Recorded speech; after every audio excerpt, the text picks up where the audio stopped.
आज आपण problem number 3 अभ्यासणार आहोत. त्यामध्ये बघा, Anil and Sunil are partner sharing profits and losses in the ratio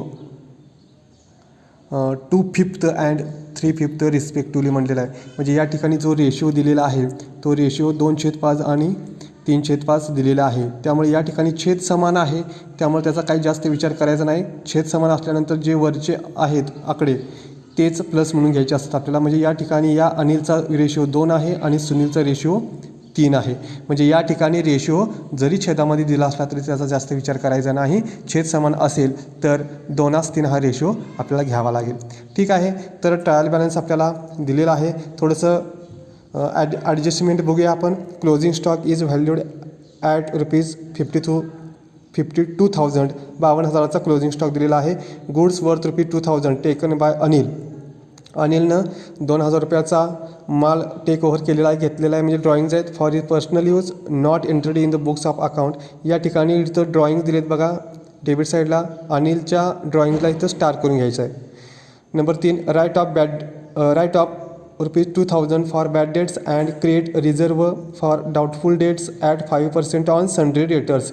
हे बॅड डेट्स आणि RDD जी 5% आपल्याला सांगितलेली आहे, हे दोन्ही पण आपल्याला डेटर्समधून वजा करावे लागतील.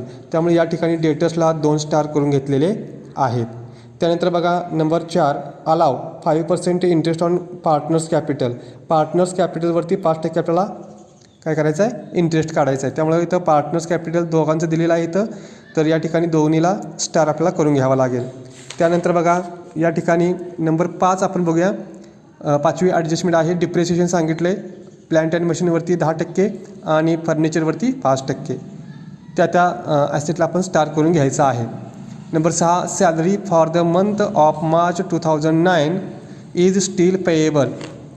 बघा या ठिकाणी इज स्टील पेएबल म्हटलेलं आहे ₹500. म्हणजे या ठिकाणी मार्च 2009 या महिन्याची सॅलरी काय आहे, पेएबल आहे. म्हणजे द्यायची राहिली आहे, म्हणजे ₹500. म्हणजे या ठिकाणी आपल्याला ट्रायल बॅलन्समध्ये जिथं सॅलरी दिलेली आहे बघा, सॅलरी इथं दिलेली आहे त्याला आपल्याला स्टार करून घ्यावा लागेल. आलं लक्षात. तिथं आउटस्टँडिंग म्हणून आहे. त्यानंतर बघा इथं सेल्फ ॲडजस्टमेंट आहे. हिडन ॲडजस्टमेंट आपल्याला दाखवलेली आहे. इथं ॲडव्हर्टाइजमेंट म्हटलेलं आहे 7,500, परंतु ब्रॅकेटमध्ये काय म्हटलं आहे, फॉर 3 इयर म्हटलेलं आहे. म्हणजे 3 वर्षाची 7,500 दिलेली आहे, परंतु 3 वर्षाची इथं घ्यायची नाही. ही ॲडव्हर्टाइजमेंट इनरमध्ये घ्यावी लागेल प्रॉफिट अँड लॉस अकाउंटच्या डेबिट साईडला आणि 7,500 आणि त्यातून 2 वर्षाची ॲडव्हर्टाइजमेंट वजा करावी लागेल आपल्याला. ठीक आहे. म्हणून इथं स्टार करून घेतलेला आहे. ठीक आहे. प्रॉब्लेम सोडवायला सुरुवात करूया. त्यानंतर बघा डेबिट साईड बघूया आपण सुरुवातीला. लँड अँड बिल्डिंग कुठे येईल, बॅलन्स शीटच्या ॲसेट साईडला आउटरमध्ये ₹55,000 आपल्याला घ्यावे लागतील. प्लॅन्ट अँड मशिनरी ॲसेट साईडलाच, परंतु इनरमध्ये 30,000 घ्यावे लागतील. ओपनिंग स्टॉक ट्रेडिंग अकाउंटच्या डेबिट साईडला आउटर कॉलममध्ये ₹28,000 घ्यावे लागतील. परचेस तिथंच ट्रेडिंग अकाउंटच्या डेबिट साईडला टू परचेस म्हणायचं आणि इनर कॉलममध्ये ₹59,000 घ्यायचे आणि त्याला 1 ओळ सोडायची. रॉयल्टीज कुठे येईल, ट्रेडिंग अकाउंटच्या डेबिट साईडला. इथं बघा, इथं आपण ओपनिंग स्टॉक घेतलेला आहे, परचेस इनरमध्ये घेतले, त्याला 1 ओळ सोडलेली आहे. टू रॉयल्टीज म्हणलं आहे ₹2,800. ठीक आहे. त्यानंतर बघा पुढं जाऊया. रॉयल्टीज 2,800 आपण घेतलेले आहेत. सन्ड्री डेटर्स 2 स्टार केलेत, 42,000 दिलेले आहेत. सन्ड्री डेटर्स काय करायचे, या ठिकाणी सन्ड्री डेटर्स असेट साईडला यायचं आहे. ₹42,000 इनर कॉलममध्ये घ्यायचे आहेत आणि त्याला 3 ओळी सोडायचे आहेत. म्हणजे सुरुवातीला आपल्याला बॅड डेट्स वजा करावे लागतील आणि नंतर RDD वजा करायची आहे, लक्षात घ्या. त्यामुळे सन्ड्री डेटर्स ₹42,000 इनर कॉलममध्ये घ्यायचे आणि त्याला 2 स्टार असल्यामुळं 3 ओळी सोडायचे आहेत या ठिकाणी. ठीक आहे. त्यानंतर पुढे जाऊया. त्यानंतर बघा फर्निचरसुद्धा ॲसेटलाच घ्यावे लागतील आपल्याला. इनर कॉलममध्ये किती येतील, ₹20,000. सॉरी, डेटर्सच्या नंतर बघा कॅरेज येते. कॅरेज ही आपल्याला कुठे घ्यावं लागेल, ट्रेडिंग अकाउंटच्या डेबिट साईडला. टू कॅरेज म्हणायचं. आउटर कॉलममध्ये 2,450. Salaries and wages. आता इथं सॅलरी सुरुवातीला हा शब्द आला आहे, तर सॅलरी प्रॉफिट अँड लॉस अकाउंटच्या डेबिट साईडला लिहायचं. सॅलरीज अँड वेजेस म्हणायचं. इनर कॉलममध्ये 1,700, त्याला 1 ओळ आपल्याला सोडावी लागेल. पुढं बॅड डेट्स म्हटलं आहे 1,250. आता इथं बॅड डेट्स दिलेत 1,250, हे ट्रायल बॅलन्समधले आहेत. त्यामुळे आपण काय करायचं आहे, प्रॉफिट अँड लॉस अकाउंटच्या डेबिट साईडला आपल्याला फॉर्मॅट लिहून घ्यावा लागेल. काय म्हणावं लागेल तिथं, टू बॅड डेट्स ब्रॅकेटमध्ये A प्लस बॅड डेट्स ब्रॅकेटमध्ये टी म्हणजे ट्रायल बॅलन्स, ए म्हणजे ॲडजस्टमेंट. त्यानंतर तिसरा घटक आहे प्लस RDD ब्रॅकेटमध्ये ए. या तिन्हींची टोटल इथं चौथ्या वळीला येईल आणि त्याच्या खाली लेस RDD ब्रॅकेटमध्ये टी आणि आउटरला बांध दाखवायचा आहे. तर हे जे आपण आत्ता बॅड डेट्स जे बघितले ते ट्रायल बॅलन्समध्ये मधले आहेत 1250 रुपये. तर हे बॅड डेट्स ब्रॅकेटमध्ये टी कुठे दिले बघा, 2 नंबर दिले, प्लस बॅड डेट्स ब्रॅकेटमध्ये टी 1250 रुपये इथं आपल्याला घ्यावे लागतील. ठीक आहे. त्यानंतर बघा पुढे जाऊया. फर्निचर दिलं आहे 20,000 रुपये. हे 20,000 रुपये आपल्याला ॲसेटला इनर कॉलममध्ये घ्यावे लागतील आणि एक वेळ सोडावे लागेल. कॅश इन हँड आणि कॅश ॲट बँक 1,500 आणि 18,000 रुपये हे दोन्ही पण ॲसेट आहेत. ॲसेट साईडला आउटर कॉलममध्ये घ्यावे लागतील आपल्याला. ॲडव्हर्टाइजमेंट 7,500 आपल्याला कुठे घ्यावे लागतील बघा, इथं प्रॉफिट अँड लॉस अकाउंटच्या डेबिट साईडला. ही जी आपण ॲडजस्टमेंट करून टाकूया. इथे घेतले बघा प्रॉफिट अँड लॉस अकाउंटच्या डेबिट साईडला टू ॲडव्हर्टाइजमेंट म्हटलेलं आहे, कंसामध्ये 3 इयर 7,500, त्यातून लेस प्रीपेड 2 इयर म्हणायचं आहे. या ठिकाणी 2 वर्षाचे जे काही जाहिरात आपली असेल ती वजा करावी लागेल आपल्याला, म्हणून लेस प्रीपेड 2 इयर. आता या ठिकाणी 2 वर्षाची ॲडव्हर्टाइजमेंट कशी काढायची, तर या ठिकाणी 7,500 भागिले 3 करायचं, म्हणजे एका वर्षाची ॲडव्हर्टाइजमेंट येईल. मग जर 7,500 भागिले जर 3 केलं तर 2,500 अमाऊंट येईल. मग ही 2,500 अमाऊंट ही एका वर्षाची असणार आहे. मग आता आपल्याला वजा किती करायचे आहेत, 2 वर्षाचे. मग 2,500 गुणिले 2 करायचं 2 वर्षाचे म्हटल्यानंतर. त्यामुळे 2,500 गुणिले 2 जर केलं तर 5,000 येतील. म्हणजे या ठिकाणी आपल्याला लेस प्रीपेड 2 इयर म्हणायचं, 5,000 वजा करायचे, आउटरला 2,500, म्हणजे एकाच वर्षाची इथं ठेवायची आहे ॲडव्हर्टाइजमेंट. आता ही जे 5,000 रुपये आपण काढलेले आहेत 2 वर्षाचे, ते कुठे घ्यावे लागतील बघा बरं, कारण हे आपण 11वीमध्ये बघितलेलं आहे. ही बॅलन्स शीटच्या या ठिकाणी ॲसेट साईडला प्रीपेड ॲडव्हर्टाइजमेंट म्हणायचं 5,000 रुपये या ठिकाणी. ठीक आहे. त्यानंतर बघा पुढे जाऊया. ट्रायल बॅलन्समध्ये बघा प्रिंटिंग अँड स्टेशनरी कुठे येईल, प्रॉफिट अँड लॉस अकाउंटच्या डेबिट साईडला आउटरमध्ये येतील. रेंट पण तिथंच येणार आहे आउटर कॉलममध्ये, प्रॉफिट अँड लॉस अकाउंटच्या डेबिट साईडला टू रेंट म्हणायचं 2,400. त्यानंतर प्रीपेड रेंट 600 रुपये दिले, रेंट दिले पण ते कसं आहे, प्रीपेड आहे. प्रीपेड आलं की डायरेक्ट कुठे जायचं, बॅलन्स शीटच्या ॲसेट साईडला प्रीपेड रेंट म्हणायचं. या ठिकाणी बघा प्रीपेड रेंट म्हटलेलं आहे 600 रुपये. ठीक आहे. त्यानंतर बघा ड्रॉइंग्स घेतलेलं आहे. ड्रॉइंग्स अकाउंट म्हटलेलं आहे अनिलचे 2,400 आणि सुनीलचे 3,600. तर आपल्याला या ठिकाणी बघा बॅलन्स शीटच्या लायबिलिटी साईडला आपल्याला फॉर्मॅट लिहून घ्यावा लागेल या प्रॉब्लेमनुसार.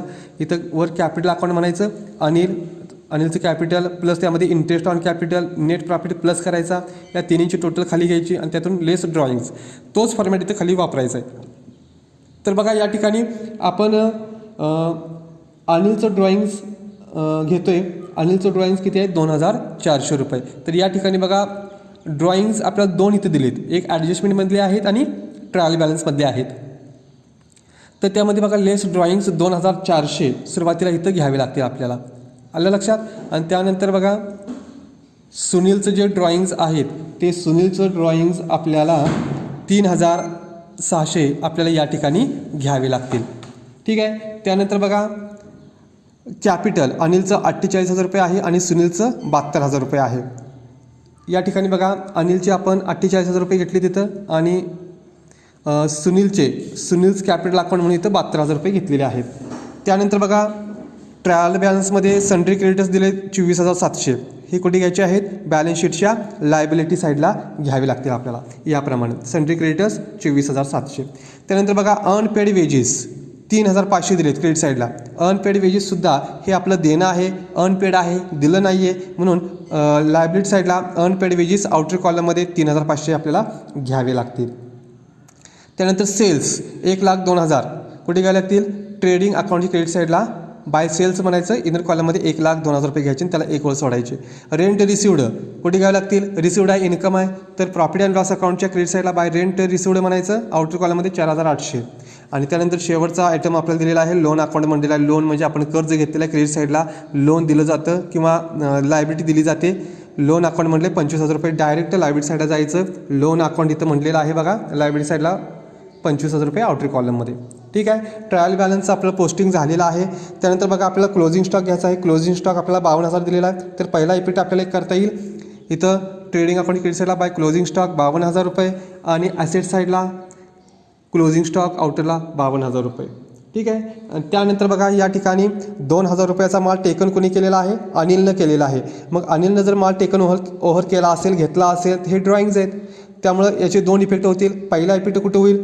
हे 2,000 रुपयाचा माल आपल्या व्यवसायातून गेलेला आहे, त्यामुळे ट्रेडिंग अकाउंटच्या क्रेडिट साईडला पहिला इफेक्ट होईल by goods taken by mister Anil 2000. ठीक आहे. आणि या 2,000चा सेकंड इफेक्ट लायबिलिटी साईडला कुठे घ्यावा लागेल आपल्याला? अनिल या ठिकाणी ड्रॉइंग्समध्ये 2,000 इथं घ्यावे लागतील इनर कॉलममध्ये. मग हे 2,400 आणि 2,000 रुपये टोटल 4,400 इथं इनर कॉलममध्ये आपल्याला घ्यायचे आहेत, या दोन्हींची टोटल. कारण या ठिकाणी ड्रॉइंग्स हे अनिलचे 2 आहेत, पहिले 2,400 आणि नंतर 2,000 रुपये, ह्या दोन्हींची टोटल इथं 4,400 आपल्याला इथं घ्यावे लागतील. ठीक आहे. 2 इफेक्ट झाले. त्यानंतर आपल्याला बॅड डेट्स एक वजा करायचे आहेत, काढून टाकायचे आहेत बॅड डेट्स.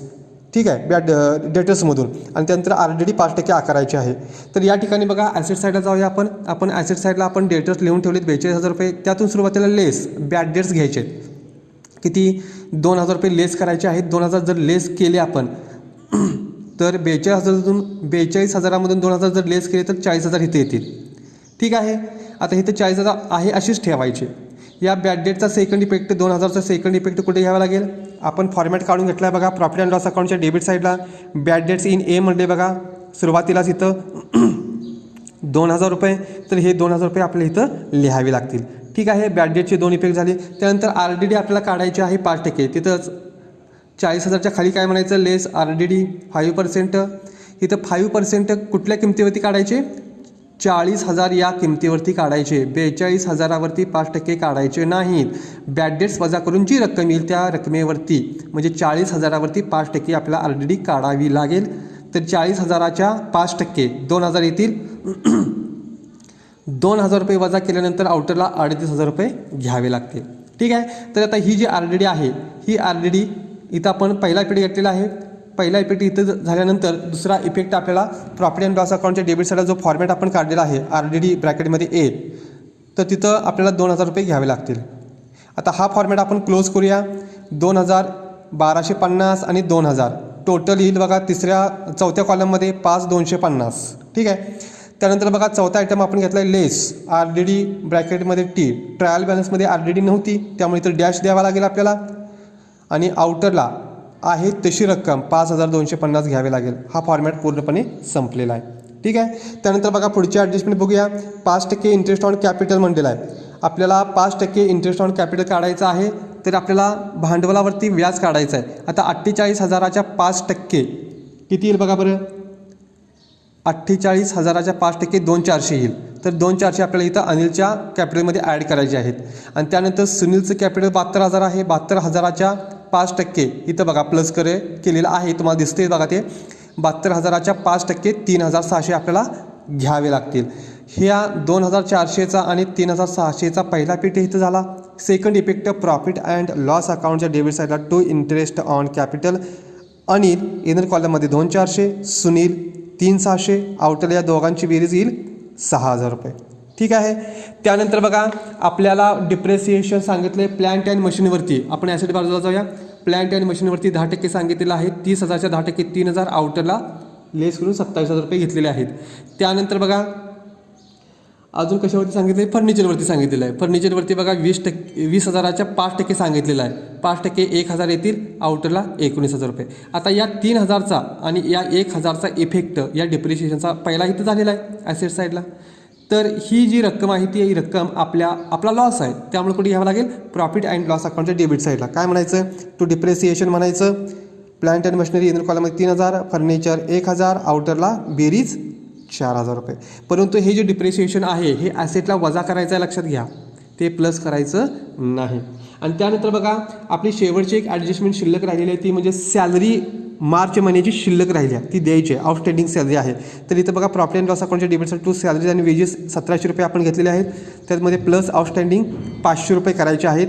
ॲड करायचे आहेत, वजा करायचे नाहीत, कारण ते अजून दिली नाही आहे, द्यायचे आहे, आउटस्टँडिंग आहे म्हणून प्लस करायचे. आउटरला 2,200. आणि या 500 रुपयाचा सेकंड इफेक्ट लायबिलिटी साईडला आउटस्टँडिंग सॅलरी 500 रुपये. ठीक आहे. प्रॉब्लेम संपलेला आहे. तर या ठिकाणी आपण बघूया, आपण ट्रेडिंग अकाउंट जर क्लोज केला तर किती येईल? 1,56,000 रुपये येईल, कारण इथं सेल्समधून वजा करायला काहीच नाही आहे, त्यामुळं रक्कम आउटरला 1,02,000 घ्यायची. जर आपण ह्या बाजूची टोटल केली तर आपल्याला 1,56,000 रुपये टोटल येईल. हीच रक्कम आपण डेबिट साईडला लिहायची आहे. डेबिट साईड 1,56,000मधून डेबिट साईड जर आपण वजा केली ट्रेडिंगची तर आपल्याला ग्रॉस प्रॉफिट मिळेल 63,750.